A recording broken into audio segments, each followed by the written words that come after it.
आज लगभग 20 से 25 लाख युवा बीएड सीटेट टेस्ट पास करके शिक्षक भर्ती का इंतजार कर रहे हैं, लेकिन कोई उत्तर प्रदेश से भर्ती ना निकलने के कारण उनको मजबूरी में दूसरे प्रदेशों की ओर जाना पड़ रहा है। शिक्षा मित्रों और अनुदेशकों को प्रति माह कम से कम 30,000 रुपये तक का मानदेय देने की व्यवस्था करेगी कि नहीं करेगी? मैंने जो प्रश्न किया था और कई बार में प्राथमिक शिक्षकों की भर्ती के संदर्भ में सदन में सवाल पूछा गया, इसमें माननीय मंत्री जी द्वारा रटा रटाया जवाब दिया जाता है कि हमारे पास पर्याप्त शिक्षक हैं, तो हम शिक्षा मित्र अनुदेशक कार्यरत है, जिससे बच्चों और शिक्षकों का समानुपात मिल रहा है।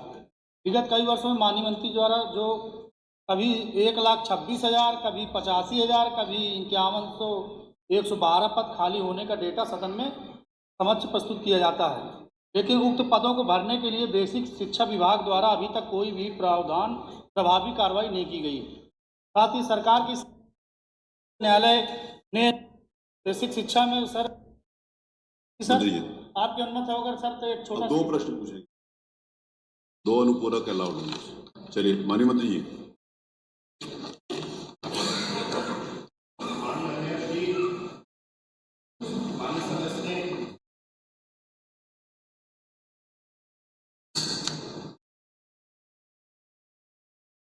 की जो अनिवार्यता के लिए माननीय सुप्रीम कोर्ट ने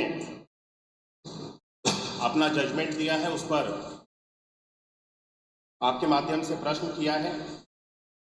ये पूरे देश भर के लिए लागू है और इस संबंध में हम उत्तर प्रदेश की तरफ से उत्तर प्रदेश सरकार इसके लिए रिव्यू में पहले से ही जा चुकी है कि जो माननीय न्यायालय का निर्णय टेट को अनिवार्य करने का आया है उसको एक बार पुनः उस पर विचार कर लिया जाए।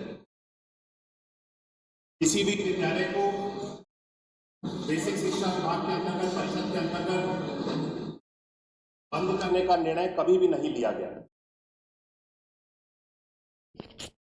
नमस्कार सभी को, कैसे आप सभी लोग? आशा करती हूँ बहुत अच्छे होंगे, बहुत बढ़िया होंगे। तो जैसे कि अभी आपने देखा, पीछे विधानसभा में ये चर्चा हो रही है और जो जवाब आया है बड़ा ही अजीबोगरीब जो है वह जवाब है। क्या क्या प्रश्न जो है वह आज पूछे गए थे। आज बहुत बड़ी खबर है, यूपी में शिक्षक भर्ती को लेकर जो है बहुत बड़ी खबर है। एक तरफ अच्छी खबर है, एक तरफ हम ये कह सकते हैं कि एक तरफ जो है निराशाजनक जो है वह खबर आई है। वह क्या आई है, आइए इसके बारे में जो है वह चर्चा कर लेते हैं। ठीक है, तो आज जो है विधानसभा में एक प्रश्न, 2 प्रश्न पूछे गए थे। 2 प्रश्न जो है वह पूछे गए थे किसके द्वारा, मतलब यह प्रश्न पूछे गए थे किससे? संदीप सिंह से, जो यूपी में शिक्षक भर्ती है अभी हाल फिलहाल में, उनसे यहाँ पर 2 प्रश्न पूछे गए थे। तो सबसे पहला सवाल यह पूछा गया था, है ना, सबसे पहला सवाल, ये पहला नहीं है, सबसे पहला सवाल ये पूछा गया था कि क्या बेसिक शिक्षा मंत्री बताने की कृपा करेंगे कि प्रदेश में जो है वह 1 अप्रैल 2022 से 8 जनवरी 2026 तक कितने शिक्षक पात्रता परीक्षा उत्तीर्ण कर अभ्यर्थियों को शिक्षक पद पर चयनित किया गया है। यानी कि अभी तक जो पिछले यूपी टेट में जो भी अभ्यर्थी पास हुए हैं, अभी तक कितने जो है वह सरकारी टीचर बन चुके हैं, कितने का सिलेक्शन हो चुका है, ये इनके द्वारा पूछा गया था। और वर्तमान में कितने जो पद है, शिक्षक पद है, वह खाली हैं। तो देखो जवाब क्या आया है। जवाब आया है कि इस अवधि में कुल मिला के 5,856 अभ्यर्थियों के चयन जो है या नियुक्ति पत्र जो है वह दिए गए हैं। यानी कि इतने अभ्यर्थी जो है वह कार्य कर रहे हैं। क्लियर है, यानी कि जिनका सिलेक्शन हो गया है और वह अभी कार्य कर रहे हैं। क्लियर है, यूपी में सरकारी शिक्षक बन चुके हैं। इसके अलावा इन्होंने यह भी कहा कि परिषदीय प्राथमिक विद्यालयों में सहायक अध्यापक की सीधी भर्ती के 40,944 पद जो है अभी भी रिक्त है। यानी कि कम से कम ये तो कह रहे हैं कि हाँ, इतने नंबर में जो है यहाँ पर पद जो है वह रिक्त है। नहीं तो पिछली अगर हम बात करें पिछले सत्र में, तो ये कह रहे थे कि पद भी रिक्त नहीं है, अनुपात समानुपात जो है वह क्या है, बराबर है। ये इन्होंने कहा था, ये हवाला दिया था। फिर यहाँ पर इन्होंने ये भी कहा कि यदि, है ना, क्या सरकार शिक्षा पात्रता परीक्षा उत्तीर्ण अभ्यर्थियों के लिए नए पदों का सृजन करेगी। यानी कि जो हमारा टेट है, जैसे यूपी टेट हो गया या सीटेट वाले जो बच्चे हो गए, क्या उनके लिए यूपी के अंदर हमें कोई नई शिक्षक भर्ती देखने को मिल रही है। तो इन्होंने क्या कहा, इन्होंने कहा जी नहीं, कोई किसी प्रकार की ऐसी जो है वह भर्ती हमें देखने को नहीं मिल रही है। ठीक है, और यदि नहीं तो क्यों नहीं, ये इन्होंने प्रश्न पूछा है। इन्होंने कहा कि हमारे यहाँ पर जो है पर्याप्त संख्या में शिक्षक और शिक्षा मित्र जो है वह अभी कार्यरत है, इसलिए नहीं देखने को मिल रही है। दूसरी तरफ यहाँ पर ये प्रश्न पूछा गया है जो एक अच्छी खबर है ना, क्या माध्यमिक शिक्षा मंत्री बताने की कृपा करेंगे कि प्रदेश के एडिड इंटर कॉलेज में टीजीटी और पीजीटी के कितने पद जो है वह वर्तमान में रिक्त है।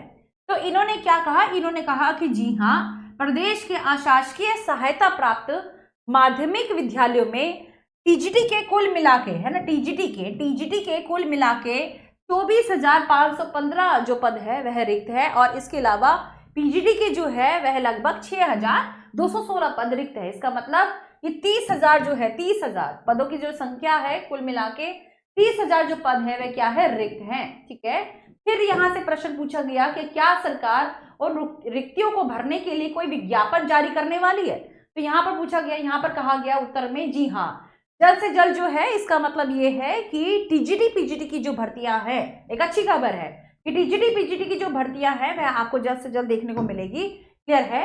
और इन्होंने ये भी पूछा कि यदि नहीं तो क्यों नहीं। इन्होंने कहा कि किसी प्रकार का यह प्रश्न ही नहीं उठता, यानी कि हम टीजीटी और पीजीटी के जो नए पद है, नई भर्तियां हैं वह जरूर देने वाले हैं। और इसका मतलब ये है कि आप यहाँ पर टीजीटी पीजीटी की जो तैयारी है वह अच्छे से कर सकते हैं। तो ये तो एक सकारात्मक जो है वह खबर है। लेकिन इसके अलावा ये जो पुरानी, ये जो हमारी पिछली खबर है जिसमें इन्होंने ये साफ साफ ये कह दिया कि देखिए, हम यह तो नहीं कह रहे कि हम विचार नहीं करेंगे या फिर इसके ऊपर रिव्यू नहीं किया जाएगा, यह हम नहीं कह रहे हैं, या फिर जो है सुपर टेट की भर्ती नहीं आएगी, इसके ऊपर जो है वह जल्द से जल्द विचार किया जाएगा। यानी कि इसके ऊपर देंगे नहीं देंगे वह अभी बात की बात है। ठीक है, तो बस मैं आप सभी से यही कहूंगी कि इसके बीच में आ रहा है हमारा यूपी टेट।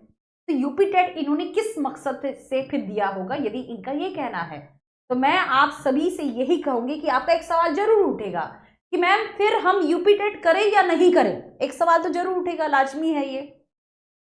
देखिए, क्या आपको लगता है कि हम यूपी सरकार के ऊपर भरोसा कर सकते हैं? क्या आपको यह लगता है? यदि लगता है तो फिर आप अपनी जो है वह कर सकते हैं, और यदि नहीं लगता है, यदि आपको लगता है कि हाँ यूपी सरकार के ऊपर भरोसा नहीं किया जा सकता, कभी भी ये भर्ती दे सकती है, यानी कि अपना पीछा जो है छुटा सकती है, चुनाव का समय है, कुछ भी हो सकता है, ऐसा भी हो सकता है ये कह दे कि हाँ भाई हमने कहा तो था कि हम इसके ऊपर विचार कर रहे हैं, और विचार कर रहे हैं इसलिए लो हमने भर्ती दे दी। और इस समय पर मान लीजिए, इस समय पर है ना, सुपर टेट के लिए आपको मालूम है कि यूपी टेट जो है वह अनिवार्य होता है, और यदि आपने फिर यूपी टेट नहीं किया, या फिर मान लीजिए जो ऐसे बच्चे हैं या कोई नया कानून ये बना देते हैं, कुछ भी कर देते हैं, ये कुछ भी कर सकते हैं, ये समझ लीजिए। इसलिए मैं आप सभी से यही कहूंगी कि जो हमारे रास्ते में, जो भी हमारे सामने जो है वह परीक्षाएं आ रही है, तो समझदारी इसी में है कि इसे क्लियर कर लिया जाए, है ना। कोई और सिचुएशन, कोई और परिस्थिति हमारे सामने जो है वह ना आ जाए एकदम से, अचानक से, है ना, अचानक से सुपर टेट या कोई और भर्ती ना आ जाए जिसके लिए कहे कि टेट जो है वह अनिवार्य है। तो ऐसा ना हो, इसलिए जो परीक्षा अभी हमारे सामने है उसे जरूर पास करिए। यूपी टेट क्लियर करना ही, ये ध्यान रखिए, आगे का भविष्य है।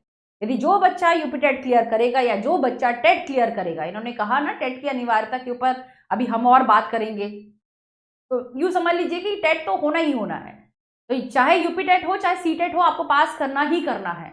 भविष्य, हमारे देश की जो भर्तियां हैं उसका भविष्य टेट है। टेट एक गेटवे है, एक द्वार है जिसके आधार पर आप किसी प्रकार की शिक्षक भर्ती जो है वह दे सकेंगे। तो इसलिए मैं आप सभी से यही कहूंगी कि टीजीटी पीजीटी की जो भी बच्चा जिसके पास मास्टर लेवल की क्वालिफिकेशन है या ग्रेजुएशन लेवल पर या फिर बीएड किया हुआ है, बीएड अनिवार्य करेंगे लोग, है ना, तो बीएड यदि किया हुआ है तो ये ध्यान रखिएगा आप जो है वह टीजीटी पीजीटी के लिए एलिजिबल है, और इसके लिए अच्छे से तैयारी करें, एक बढ़िया रणनीति जो है बनाएं, अपने मास्टर लेवल पर जो है वह चुनाव करें।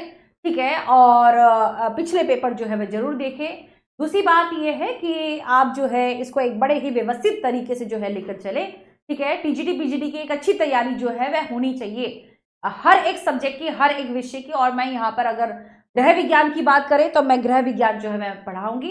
ठीक है, मेरा विषय ये है, या फिर मनोविज्ञान, दो विषय है जो जिसमें हमने मास्टरी या फिर उच्च पद जो है वह हासिल किया है। तो बस मैं आपसे इतना ही कहना चाहूंगी कि एक सकारात्मक खबर है जो आपके हाथ में लगी है और नकारात्मक खबर है, लेकिन इससे निराश नहीं होना है।